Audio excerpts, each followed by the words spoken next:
Lloque Yupanque. The third Inca, the Sorcerer. Lloque Yupanque, the left-handed, it is said that you had clemency for the vanquished, and were ruthless if they opposed you.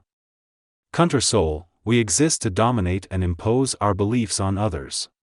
Inca, your words are familiar in the annals of mankind, and it remains to be seen how far we will go in fulfilling that mandate. Do I sense that my thinking is not agreeable with you? Knowing what happened to us, I intuitively would like to see a reversal of the wrongdoings of the past. However, that is impossible, for the past has already happened, and no one can turn back. Nevertheless, in my times, there are theories that this can physically be possible. Man of the future, we practiced the occult arts. But reversing to the past? That is absurd. Inca, the mind of the human species is constantly expanding to unknown horizons. It seems that whatever we think is because it has already happened. Could it be that once we existed in other worlds, and we are simply recreating our primordial past, making it possible for it to happen again, as time and science advances? Man of the times, has it ever occurred to you that perhaps we were not interested in our past, and why we didn't invent a better way to record our history? The future was more important to us, and why we had shamans to predict what was to come. It is my understanding that you elevated the practice of sorcery to a higher status, and the wizards became valuable allies in the government. I had my reasons. They prognosticated that I should proceed with my plans of expansion. Inca, it would be of interest to you to know that peoples from other parts of the world make pilgrimages to the northeast of Peru, where the sorcerers are still practicing their trade. It is ironic that we are known for our modern shamans, while humanity is oblivious of our vicissitudes. That tells you that the unknown is what matters the most in our lives. Maybe it does, and why in your times any defect of the body signified a bad omen, and they tried to correct your left-hand preference. They did try, and you can call me Lefty. It would not be proper to call you by that surname. In my times, in some countries, like the one that adopted me, its people are sensitive to anyone with physical handicaps. Although being left-handed is not, laws are written to protect the disabled. I will address you as Lefty in a casual conversation, but not to denigrate you. That nation that accepted you must be inherently good or have leaders who have not failed to their citizens. No, Inca, they are the accumulation of different peoples of the world who have taken upon themselves to respect each other, although it took a civil war and the continuous passing of laws to accomplish that most difficult task of asserting everyone's rights. How do they maintain that state of mutual respect? By using the only tool known to man for that purpose, democracy, a thought so frail that we guard this ancient idea with a profound sense of responsibility. For we all seem to be programmed to oppose this concept. Are you telling me that we did not have the right type of government, and the causes we fought for were in vain? No, Lloque, the Incas started with their own form of governing isolated from the men of antiquity who conceived this idea. If the Incas had not been truncated in the development of their political system, they probably would have eventually governed with a similar concept.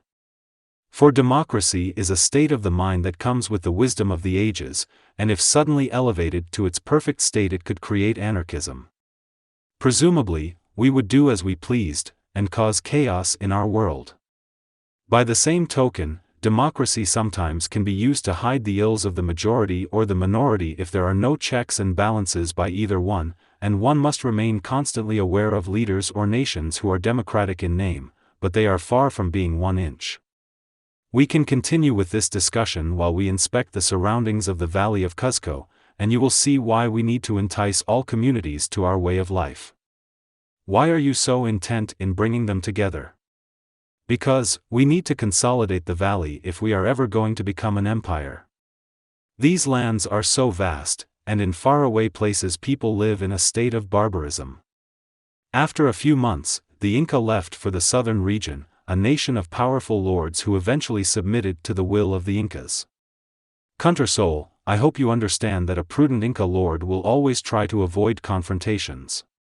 Perhaps the Incas were pacifists at the beginning, at the end of the empire they were not. Then, we fought all the time? Yes, but those wars were among yourselves. When foreign invaders came to your lands, they almost annihilated the Incas, and their progeny are still humiliating your descendants. That is why we must expose our predicament to the World Court, and hopefully the men of justice will understand what happened and is happening to the Indians. You actually have a purpose in visiting our past?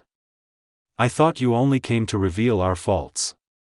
Lloque, I wish you knew how great is my desire to end the misery of our Indian brothers, and the only way to plead for that impossible task is by reaching to your souls. For people who do not have a sense of their past will never have a vision for their future.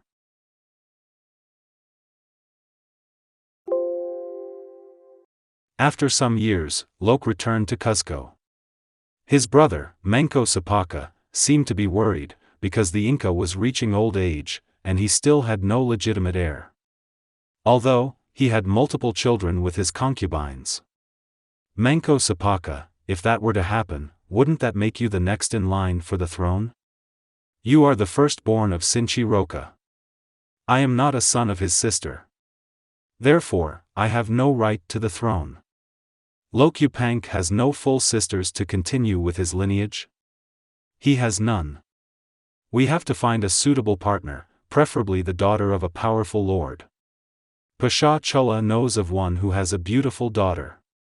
Both approached the Inca, and they brought the subject to his attention. To their disbelief, his succession was very much in his mind. He told them to procure him a wife acceptable for his investiture. With this mandate, they left in the direction of the great lord of Oma.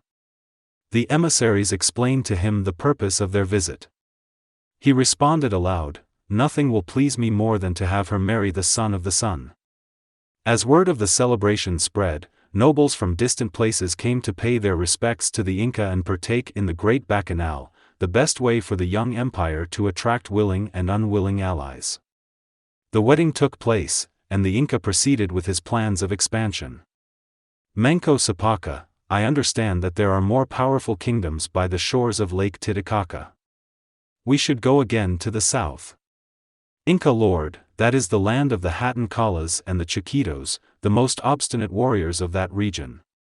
Lloque Yupanque left on his second expedition. Once there, the Kalas decided not to resist. The Incas meant well, and they joined them in peace.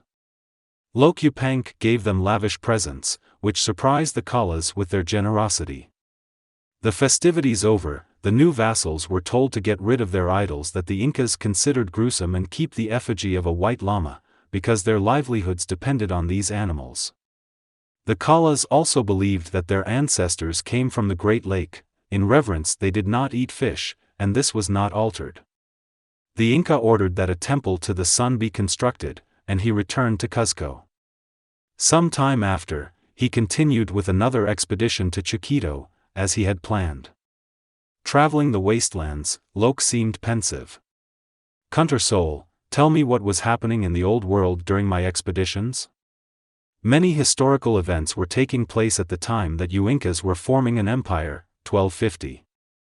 Spain, a country in the Old World, was trying to get rid of its conquerors, the Moors, who occupied their lands for centuries. Man of the future, after such a lengthy occupation, any conquered nation would have given up all hopes of liberation. Yes, Inca, but the human spirit is such that the burning desire to be free is present in all of us. For that to happen, the people in chains must have a cinder of hope to ignite that yearning for liberty. You mean to say that incandescent desire for freedom is not glowing in the heart of my descendants? Inca, there is no event in the history of mankind in which the world is witnessing the degradation of the human spirit, while we are still in our own flesh. Man of the future, there must be other races in similar situations? Yes, there is a group of people, the Hebrews, who were removed from their lands and enslaved for 2,000 years. Yet, in spite of centuries of bondage, in every one of them there was that cinder of hope that even in the throes of death, they died knowing that they had fought a battle within themselves to never give up that longing for a homeland. What happened to them? Are they still subjugated? No, Inca, they are no longer in thrall. In my times, I have witnessed the recovery of their promised land, and they are now a powerful nation partaking in world affairs. What is so different about these people of the Old World and the natives of the New World? Why were those ancient people able to liberate themselves after such a long time? I am beginning to understand that they, as a race, have struggled to be accepted by humanity. But more important yet, they accept each other, and any offense to one of their own is an affront to all. Because they do not deny their heritage. Unlike the mestizos and Indians, who detest what they were and are. Why aren't we united like they are, and perhaps regain our dignity if not our possessions? Oh, Inca, that is why we must enlighten ourselves in this dilemma that beseeches us. As I continue on this journey, I look at the inaccessible mountains of white peaks and see the futility of my desires. Kunter soul, are you hallucinating? Keep telling me of that faraway world. Oh, yes. As I was about to say, the Arabs crossed from the African continent to Europe, landing first in Spain. Why didn't the Moors come instead to our shores? Maybe we could have had a better fate with them. They did not, because the New World was not yet discovered. Nevertheless, if they had come to our lands it would not have been different. The Arabs also discriminate against the Indians, just as the rest of humanity does. So, losing one's freedom to anyone is the same. What happened to the Spaniards when the Moors were in their lands? During their occupation, great heroic events led by men, like the legendary warlord, El Cid, were taking place in their quest to regain their freedom. In the end, the Moors were fighting among each other, losing their hold of Spain. Were the Arabs fighting their own civil wars in a land that was not theirs? There is the irony, and as the Spanish chronicler Miguel Cabello de Balboa writes, the Moors had no right to the land of the Spaniards, let alone to fight among themselves in someone else's nation. How true a statement! For that is exactly what the Spaniards were doing in our lands once we were conquered. Our people joined and fought on their opposing sides, and we are still fighting on behalf of foreign interests. Kunter soul, that is understandable among different nations and races, but it is disturbing that we were and are against our own blood. I wonder if that is inherent in us, as a people of the Andes. Inca, very difficult to determine. The fact is that with the arrival of the invaders, we have always favored other races rather than ours. Kunter soul, you are bringing to light unwelcoming thoughts. Perhaps these questions will be answered as you travel with the other Incas. For now, I am interested in that legendary warrior, El Cid. Oh! That warlord was and still is greatly admired. He was fair to foe and friend, and respected by both. His life and deeds have been passed on in chants and poems that elevate the soul of those who read or listened to them. He was loyal to his king in spite of being exiled from his beloved Burgos. His homeland was the campground on the battlefields, and why he was called El Cid Campeador. Like you, who is camping and trying to unite the Calas, while your real enemies are in Cusco planning your downfall. I wouldn't go that far in these comparisons, I was just exploring, and not getting rid of oppressors. Nevertheless, it seems that you try to use someone else's history to criticize your own people. I am aware of our idiosyncrasies. That is why I am taking this journey, hoping to rectify myself. Going back to Old Spain, in time and with the heroic figure of El Cid, the Spaniards were able to take Valencia, a key city for the complete eviction of their conquerors centuries later. In spite of the Spaniards who conquered us, you seem to be proud of them. Inca, this encounter has nothing to do with rancor to anyone, let alone the Spaniards. After all, I have some of their blood. To disdain them would be like rejecting my Inca heritage. It occurs to me, how is it that they came to our lands if they themselves were conquered for 700 years? That doesn't make any sense. It does, Inca. It means that we still have 2 centuries to equal their Moorish occupation to redeem ourselves not from foreign occupying forces, but from our inability to accept our Indian heritage. Kunter soul, tell me more about those ancient people who recovered their lands and their dignity. Were they the only ones? No, Inca. There are other races and nations that have also regained their liberty without losing their identity, like India that was led by a pertinacious Hindu, Mahatma Gandhi, who according to the Western standards was dispossessed of presence, yet, he liberated his country with the conviction of his race and without the rejection of his compatriots, which would be unthinkable in Indo-America. What does appearance have to do with being a leader? Oh, Inca, in the so-called Latin American countries, personal appearance comes at a high premium, and most mestizos and Indians would do anything to look or act like the people of the old continent to hide their ancestry. Then, if I were to live in your times, I would not be accepted as a leader because of my Inca looks?